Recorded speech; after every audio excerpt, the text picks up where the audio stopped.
यसै मन पराएको हजुरलाई सबै काम गर्नुहुन्छ भनेर हैन। अब यहाँदेखि चाहिँ हाम्रो लसुन रोप्ने काम पनि सुरु भइसकेको छ। अब हजुरहरूले चाहिँ अगाडि नै रोपिसक्नु भयो होला। हाम्रो चाहिँ ढिलो ढिलो भयो, माटो धेरै चिसो भएको कारणले गर्दाखेरि। भर्खर रोप्दैछौँ, हुन्छ त होला नि है। ल साथी, हामीले चाहिँ यसरी लसुन रोप्दैछौँ। अब हामीलाई हतार हतार पनि छ।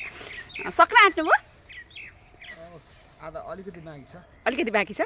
हजुरको धेरै भइसक्यो नि खेती किसानमा काम। अब के रोप्न बाँकी छ? अब कोपी सोपी रोप्न होला नि त। भोलि कोपी रोप्नुला नि त। आज लसुनको काम सकौँ है। कति काम लगाउँछौ मैले नि सघाएको छु नि। त्यसै भएन त्यो भएन भन्छु अनि यो पनि अलिकति लसुन पनि हैन। अब हेर्नु न, मैले त्यतिकै दोष त लगाएको छुइनँ नि। अलिक बाक्लो धेर भएको छ है। अलिक बाक्लो चाहिँ धेरै भयो जस्तो लाग्दैछ। रै पनि अब ठिकै छ। बाक्लो भयो भने पछि गोड्दा भइहाल्छ। गोड्दा हुन्छ, उम्रिँदैन कि भनेर होला नि त हैन। ल अब म पनि सघाउँछु नि त एकछिन हजुरलाई।